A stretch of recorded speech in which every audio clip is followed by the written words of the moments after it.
Hello, this is the October 2023 meeting of the Client Security Fund Commission.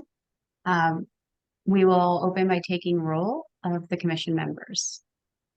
Good morning. Please answer yes or no if you are present. Campbell? Here. Excuse me, I'm sorry to interrupt. Did we let the member of the public in? Like we have to actually launch the meeting, right? Yeah, let's launch the meeting, start recording if we haven't already, or if we need to restart, and Okay. let the member of the public in and then commence the meeting. Yeah, I will allow him to talk, or what? How do you want me to? We haven't started the public Not comment yet. Right, at the public comment section, if he wishes to comment, then we can. And I guess we're But he's getting- not in a waiting room, right? Or is he in a waiting room? He's No, not in a waiting room. Okay. Oh, He- where is he? He's appearing as an attendee. and he So has he's in the his, audience. yes. Oh, Okay, so as long as he's able to see the meeting right now, we can continue. Well, he's raised his I- hand. He's so- raised his hand. Okay, great. Okay, I didn't see him on the list. I see. Okay, sorry about that. Gina, could we do call? Absolutely. So resuming the roll call, I'm going to begin from the beginning. Please answer yes or no if you are present. Campbell? Yes. Cooper?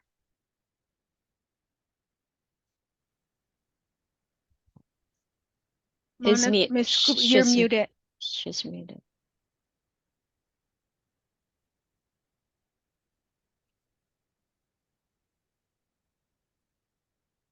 I think the mute button's in the top on a phone instead of the bottom. So look up in the top corner, maybe.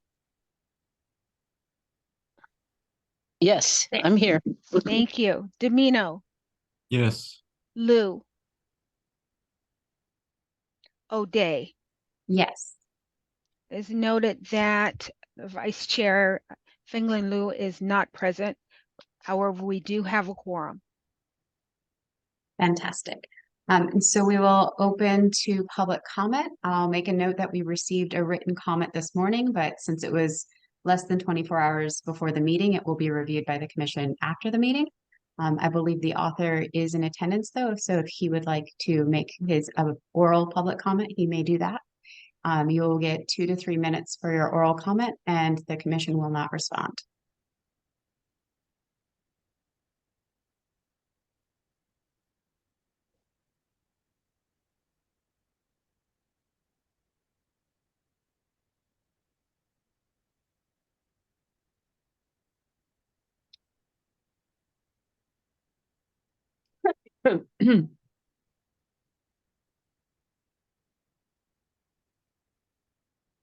We unmuted the public member.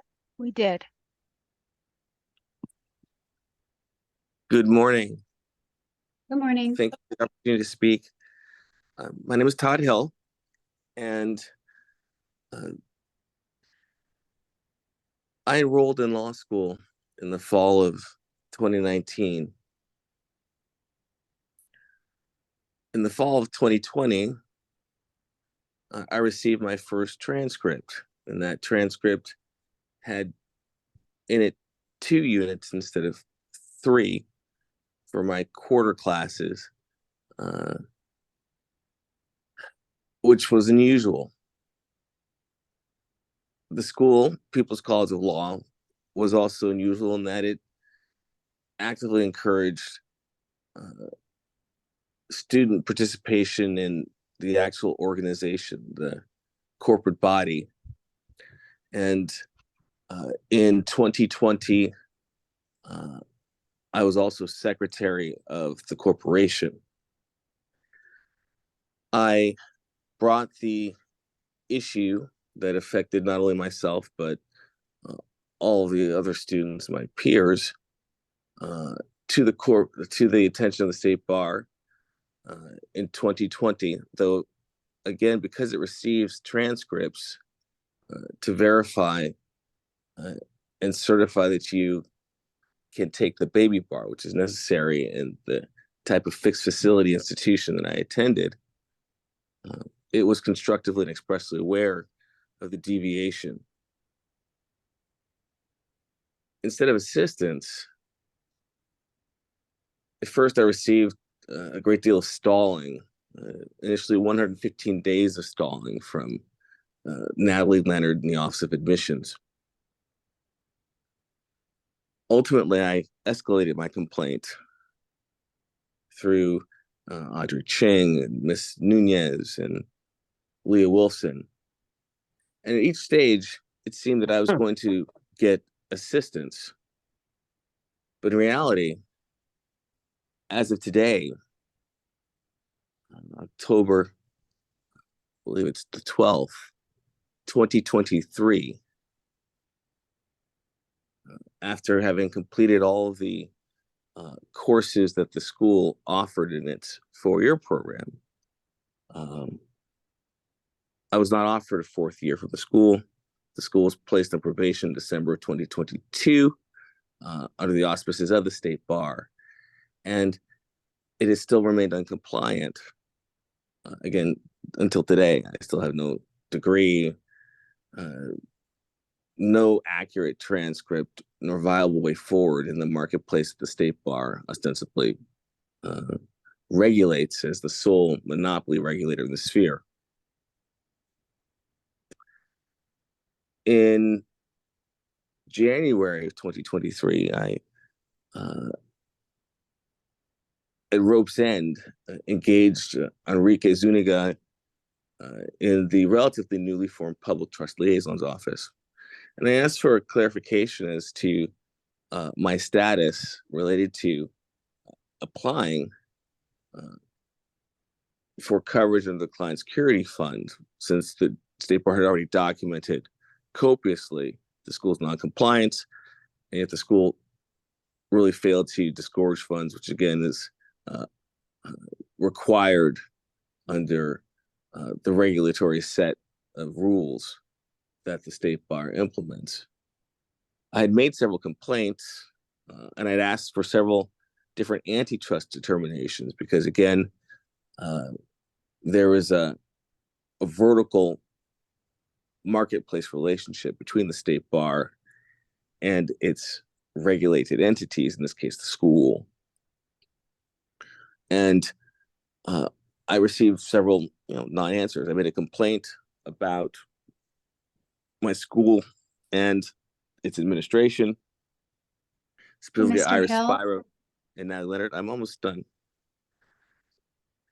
And so in doing so, I received no fewer than 6 different letters from 6 different attorneys in different varying capacities. The one you see, or the one you see references from Mr. Nolan at the Department of Justice, but which is, by the way, under contract for State Bar for outside counsel, which is not adopted here,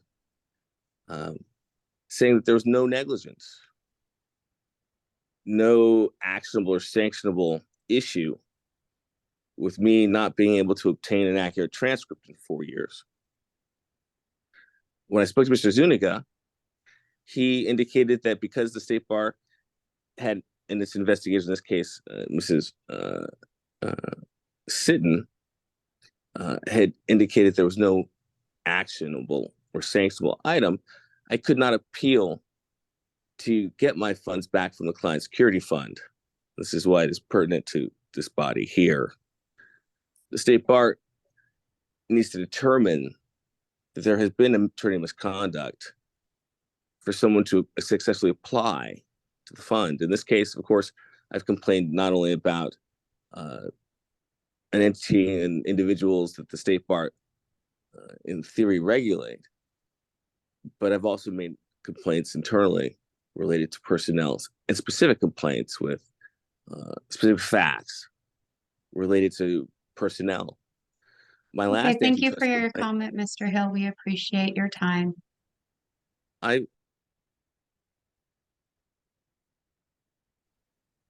Okay, so moving on with the meeting agenda, unless there's any other public commenters in the room, I don't see Any other attendees other than Mr. Hill?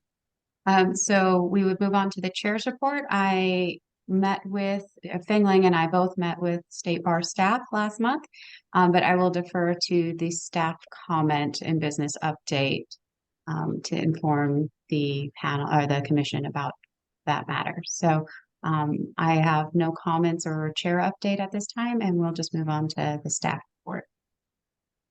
Okay, the first item I have is the governor signed a bill that allowed, at least temporarily, for us to meet without disclosing or needing to publish the location of the Zoom meetings. So we can have remote meetings till the end of the year.